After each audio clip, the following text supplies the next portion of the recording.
மகாராணி, எதுவாக இருந்தாலும் அரசவையில் அனைவர் முன்பும் பேசுவது நல்லது. உங்களிடம் ஒரு விஷயம் பேச வேண்டும், அதற்காகத்தான் வரச் சொன்னேன். இது அவ்வளவு ரகசியமான விஷயமா? ஒரு சிலரை தவிர நான் வேறு யாரையும் நம்புவதில்லை. அமைச்சர் தேரானே என்னை பற்றி பல அவதூறு செய்திகளை பரப்பி வருகின்றார். ஸ்பார்ட்டா மக்கள் தங்களை சந்தேகப்படுவது போல் இருக்கிறது தங்களின் பேச்சு. அதை விடுங்கள், வந்த விஷயத்தை பேசுவோம். நம் அரசவையில் இருக்கும் அனைவரும் தங்கள் சொந்தங்களையும் சொத்துக்களையும் விட்டு அரசரோடு செல்ல தயாராக இருக்கிறார்கள். ஆனால் அதற்கு தாங்கள் மனது வைக்க வேண்டும். அரசவையில் பேசுவதற்கு ஏற்பாடு செய்வீர்களா? தேவைப்பட்டால் நான் அவர்களுக்கு காரணத்தையும் தெரிவிப்பேன். இதை தெரிவிக்கப் போகிறீர்கள் மகாராணி? சுதந்திரம் இலவசமாக கிடைக்காது. அதற்கு பெரும் தியாகம் செய்ய வேண்டும், ரத்தம் சிந்த வேண்டும். என்னால் முடிந்த வரையில் அரசவையை கூட்ட முயற்சிக்கிறேன். அங்கு வந்து தங்கள் கருத்தை தாராளமாக கூறலாம். தங்களுக்கு நன்றி கடன் பட்டிருக்கிறேன். இல்லை, இது என்னுடைய கடமை. அதைத்தான் செய்கிறேன்.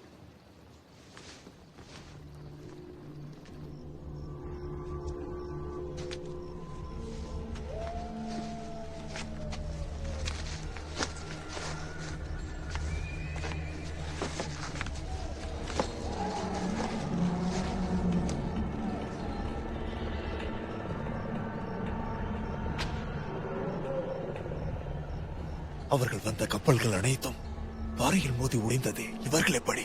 கப்பலில் வந்து விபத்துக்குள்ளானது பெர்ஷிய படைகளின் ஒரு பகுதிதான். நிச்சயம் நமக்கு வெற்றி கிடைக்காது. எதற்காக சிரிக்கிறாய்? அர்கேடியன், வெற்றி என்பது போராடினால்தான் கிடைக்கும். ஸ்பார்டனாகிய எனக்கு வீரமரணத்தை அளிக்கும் எந்த படையையும் சந்திக்கவில்லை என்ற வெறுப்பில் இருந்தேன்.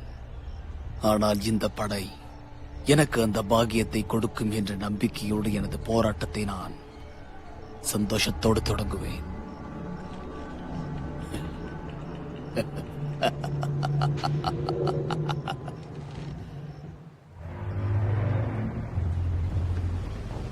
சொல்லுங்கள், விரைவாக சொல்லுங்கள்.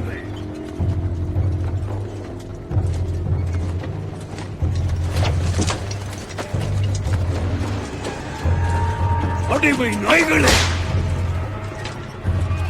ஆமை வேகத்திலா செல்கிறீர்கள்?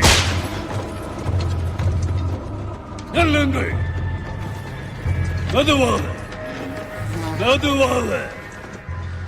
அரசர்க்கெல்லாம் அரசர், கடவுளுக்கெல்லாம் கடவுள். இந்த அகில உலகத்தை கட்டி ஆளப் போகின்ற பேரரசரின் ரகசிய ஒற்றன் என்ற முறையில் கேட்கிறேன், உங்களில் யார் தலைவன்? ஏதோ எங்களில் சிலரை கொன்றுவிட்டதால் வென்றுவிட்டதாக எண்ணிவிடாதீர்கள். இந்த மலை முழுவதும் எங்கள் வீரர்கள் சூழ்ந்துள்ளனர். அப்படி இருக்கும் பொழுது நீங்கள் எழுப்பியுள்ள இந்த மதில் சுவர் காய்ந்த இலைகள் போன்று சருகுகளாக சரிந்து விழும்.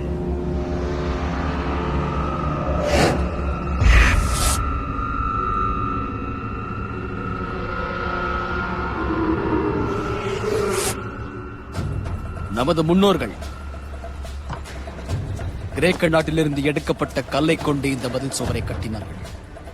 ஆனால் நாங்கள் இந்த மதில் சுவரை பலப்படுத்த உங்கள் அடிமைகளின் பிணங்களை பயன்படுத்துகிறோம். இந்த படுபாதக கொலைகளுக்கு நீங்கள் அனுபவித்தே ஆக வேண்டும்.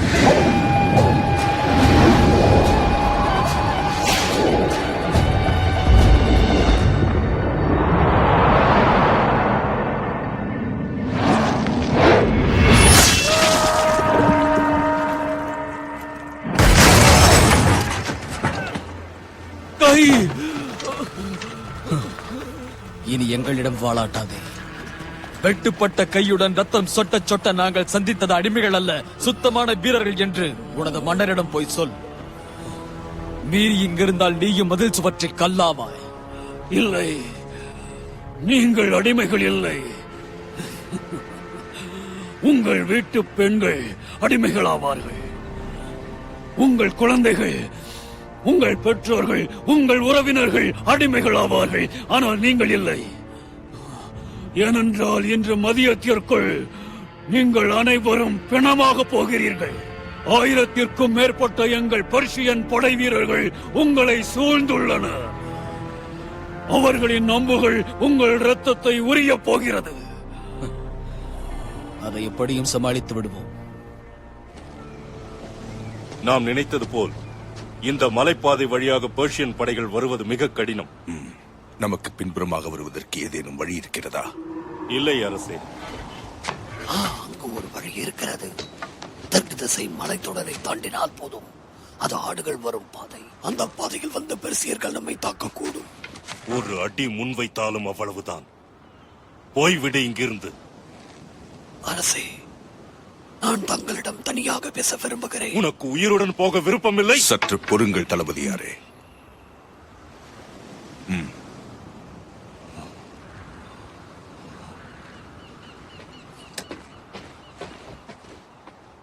தளபதியாரின் போக்கை மன்னித்து விடுங்கள்.